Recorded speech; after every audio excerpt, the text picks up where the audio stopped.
સમાચારોમાં આગળ વધીએ જામનગરથી સમાચાર જ્યાં હિટ એન્ડ રનની ઘટના બની છે। પાર્ક કોલોની નજીક કારે અકસ્માત સર્જ્યો। પૂરપાટ ઝડપે એક્ટિવા ચાલકને અડફેટે લીધા।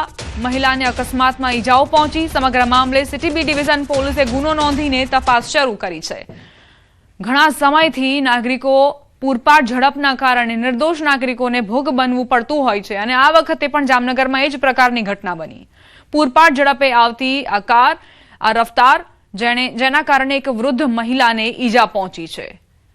સિટી બી ડિવિઝન પોલીસે આ અંગે સીસીટીવી ફૂટેજના આધારે તપાસ શરૂ કરી છે।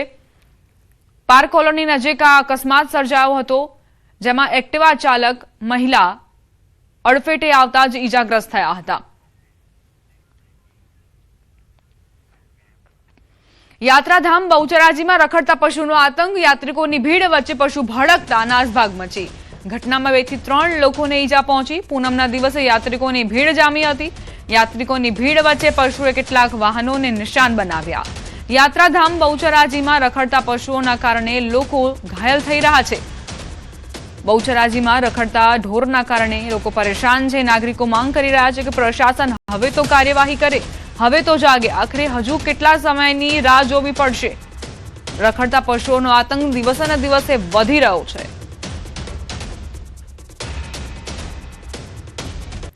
હવે આગળ વધીએ વડોદરાથી સમાચાર જ્યાં ફરી ચેઇન સ્નેચર સક્રિય થયા છે। પાર્સલ આપવાના બહાને ચેઇન સ્નેચરે વૃદ્ધની ચેઇન ખેંચી લીધી। ડિલિવરી બોયના કપડાં પહેરી એક્ટિવા પર આવેલા ઈસમે ચેઇન ખેંચીને અકોટા વિસ્તારની રાધાકૃષ્ણ સોસાયટીની ઘટના જ્યાં તમારું પાર્સલ છે સહી કરી દો કહીને વૃદ્ધની ચેઇન ખેંચી લીધી।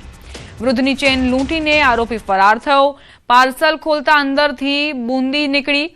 ચેઇન સ્નેચિંગની ઘટના સીસીટીવીમાં કેદ થઈ। પોલીસે સીસીટીવીના આધારે વધુ તપાસ હાથ ધરી છે। વડોદરામાં ચેઇન સ્નેચર્સ કઈ રીતે બેફામ બન્યા છે તેના આ દ્રશ્યો છે। ડિલિવરી બોયના સ્વાંગમાં આવીને એક વ્યક્તિ એવું કહે છે કે તમારું આ પાર્સલ છે, તમે તેને કલેક્ટ કરી લો, સહી કરી દો, ત્યારબાદ તમને પાર્સલ આપી દઈશ। અને એવામાં જ વૃદ્ધના ગળામાં જે ચેઇન હતી તે ખેંચીને તે ફરાર થઈ જાય છે।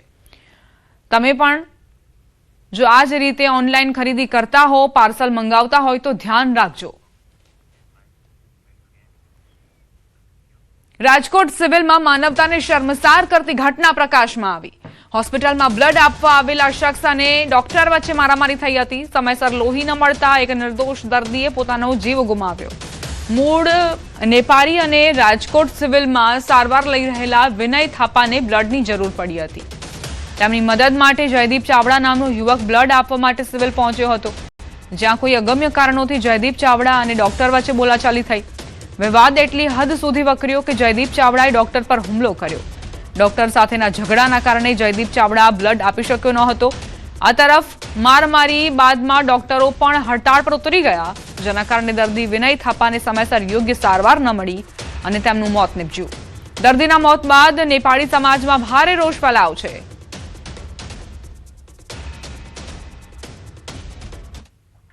અમે 108 માં સિવિલ હોસ્પિટલમાં લઈ ગયેલા જ્યાં એની ટ્રીટમેન્ટ ચાલુ હતી।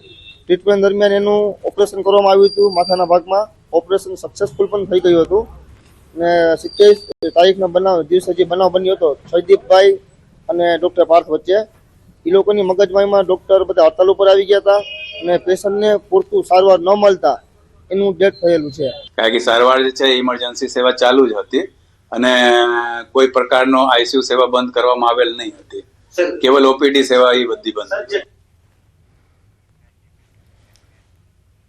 સુરતમાં આધાર કાર્ડની કામગીરી ઠપ। ઓપરેટરોને એજન્સી દ્વારા પગાર ન ચૂકવાતા વિવાદ સર્જાયો। કતારગામ સ્થિત ઝોન ઓફિસમાં આધાર કાર્ડના કામ બંધ। કોન્ટ્રાક્ટ કર્મીઓને પગાર ન ચૂકવતા વિવાદ થયો। અગાઉ 6 કર્મીઓ કરતા હતા આધાર કાર્ડને લગતી કામગીરી। ઓપરેટરો ન હોવાથી આધાર નોંધણી સુધારણા કામગીરી અટકી ગઈ છે।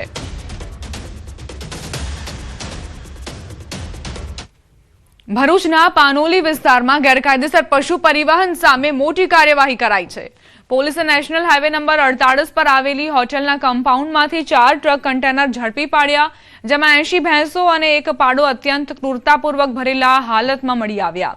પોલીસે હાલ 4 વાહનો સહિત કુલ અંદાજે ₹40.60 લાખનો મુદ્દામાલ જપ્ત કરી તમામ પશુઓને સલામત રીતે પાંજરાપોળ ખાતે મોકલી આગળની કાર્યવાહી હાથ ધરી છે। પોલીસે પ્રાથમિક તપાસ કરતા જાણવા મળ્યું કે આ પશુઓને ગેરકાયદેસર કતલખાને લઈ જવાના ઈરાદે પરિવહન કરવામાં આવી રહ્યા હતા.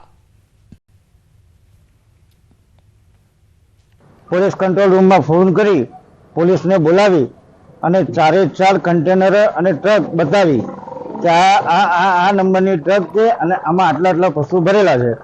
પોલીસ કંટ્રોલથી પીસીઆર આવી અને તાત્કાલિક તમામ ગાડીઓને ચેક કરી એમાંથી અલગ 4 ટ્રક કન્ટેનરોની અંદર જે ડ્રાઈવર ક્લિન્ડરો હતા એમાંથી 3 થી 4 જણા ભાગી ગયા છે પોલીસોને અમને જોઈને, અને 3 વ્યક્તિ ડ્રાઈવર અને મજૂર એ સ્થળ પર મળી આવેલા. રાજકોટમાં ઉત્તરાયણ પહેલા ચાઇનીઝ દોરીનો જથ્થો ઝડપાયો. જેતપુરમાં પ્રતિબંધિત દોરીના જથ્થા સાથે એક શખ્સ ઝડપાયો. મકર સંક્રાંતિ પૂર્વે જેતપુર સિટી પોલીસની કાર્યવાહી. બાતમીના આધારે ખોડપરા વિસ્તારમાં રહેણાંક મકાન પર દરોડા. કુલ 84 નંગ પ્રતિબંધિત ચાઇનીઝ ફિરકીઓનો જથ્થો જપ્ત કરાયો. રૂપિયા 16,800ની કિંમતનો મુદ્દામાલ પોલીસે કબજે કર્યો. આરોપીની અટકાયત કરી વધુ તપાસ હાથ ધરી છે. વલસાડના ઉમરગામ અને મહારાષ્ટ્રની હદ પર આવેલી એક શાળામાં ચકચારિત ઘટના બની. મેરેથોન દોડ પૂરી કર્યા બાદ વિદ્યાર્થીનીનું મોત નીપજ્યું. હાર્ટ એટેકના કારણે વિદ્યાર્થીનીનું મોત થયાનું અનુમાન લગાવાઈ રહ્યું છે. જોકે મોતનું સાચું કારણ પોસ્ટમોર્ટમ રિપોર્ટ બાદ જ સામે આવશે. મહારાષ્ટ્રના સોરઠવાડામાં આવેલી ભારતી એકેડમી ઇંગ્લિશ હાઈસ્કૂલમાં આ ઘટના બની હતી. મેરેથોન દોડ પૂરી કર્યા બાદ વિદ્યાર્થીની અચાનક તબિયત લથડી હતી.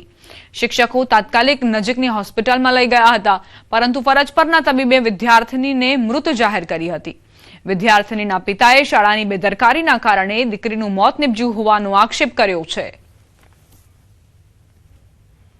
डॉक्टर मुझे कुछ भी नहीं बोले इधर क्या हुआ था क्या नहीं हुआ था. मैं आई तो मेरी लड़की नहीं थी, वो खत्म हो गई थी. स्कूल वाले का लापरवाही है सर.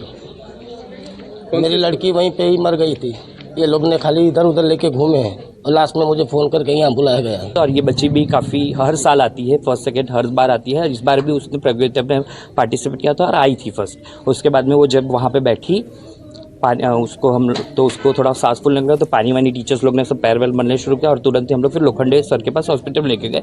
उन्होंने दूसरे हॉस्पिटल में बोला आप लेकर जाइए, वहाँ लेकर गए तो उन्होंने नो मोर कर दिया. तो हम तुरंत ही फिर उन्होंने बोला कि आप रेफरल में लेके जाए. हम रेफरल में लेकर आए और उनका ऐसा हुआ. एक कॉज होई શકે છે કે આટલું બધું એક્સરસાઇઝ કર્યું છે કે એના વજહથી હોઈ શકે યા फिर હાર્ટ એટેક હોઈ શકે. જે બી મેઇન હશે રીઝન એ પીએમ પછી જ ખબર પડશે. સુરતના ભેસ્તાન વિસ્તારમાં થયેલા ગંભીર હત્યાના ગુનાનો ભેદ ભેસ્તાન પોલીસે ગણતરીના કલાકોમાં ઉકેલી કાઢ્યો. આ મામલામાં મુખ્ય આરોપી સહિત કાયદાના સંઘર્ષમાં આવેલા 4 બાળ કિશોરોને પોલીસ દ્વારા ડિટેન કરવામાં આવ્યા છે. તિરુપતિનગર વિસ્તારમાં થયેલા હુમલામાં એક યુવકનું કરુણ મોત નીપજ્યું હતું, જેના કારણે સમગ્ર વિસ્તારમાં ભય અને રોષ ફેલાયો. ઘટનાની ગંભીરતા જોતા ભેસ્તાન પોલીસે તાત્કાલિક અલગ ટીમો બનાવી ટેકનિકલ એનાલિસિસ અને હ્યુમન ઇન્ટેલિજન્સના આધારે તપાસ હાથ ધરી હતી. હાલ આરોપીઓ સામે કાયદેસરની કાર્યવાહી ચાલુ છે અને બાળ કિશોરોને જુવેનાઇલ જસ્ટિસ એક્ટ મુજબ રજૂ કરવામાં આવશે. चंद बदमाशों ने अज्ञात अपराधियों के द्वारा हमारे घर में आगमन किया गया. आगमन होने के बाद में हमारे दोनों सालाओं पे जानलेवा हमला किया गया, जिसमें एक व्यक्ति हमारा स्पॉट पे डेथ हो गया. एक व्यक्ति का हमारा अभी सूरत सिविल में ट्रीटमेंट चल रहा है. मैं सूरत पुलिस से ये निवेदन करना चाहता हूँ आपके चैनल के माध्यम से कि हमारे परिजनों को सेफ्टी प्रदान किया जाए और हमें यहाँ से बिहार भेजने का सहायता व्यवस्था दिया जाए. फरियादी के जो पति है वो झगड़े के फरियादी के पति को इंजरी हुई और जो उसका दियर था उनको भी इंजरी हुई है और दियर को जानलेवा इंजरी हुआ, दियर गुजर गया. सबसे पहले जीआईडीसी पुलिस स्टेशन फिर भेस्तान पुलिस स्टेशन में इस पर रिएक्ट किया. रिएक्ट करके ही तुरंत जो फरियादी है उनकी फरियाद लेने की कार्यवाही की गई और जो इसमें इन्वॉल्व थे जो मुख्य आरोपी शोएब को भी पकड़ लिया गया और बाकी के जो किशोर थे कायदे के संघर्ष में किशोर थे उनको भी डिटेन किया गया. તો મુખ્ય આરોપી સહિત જે 4 બાળ કિશોરો હતા તે પોલીસ કસ્ટડીમાં છે. ટેકનિકલ એનાલિસિસથી પોલીસને સફળતા મળી અને પોલીસે આ હત્યાનો ભેદ ઉકેલી લીધો.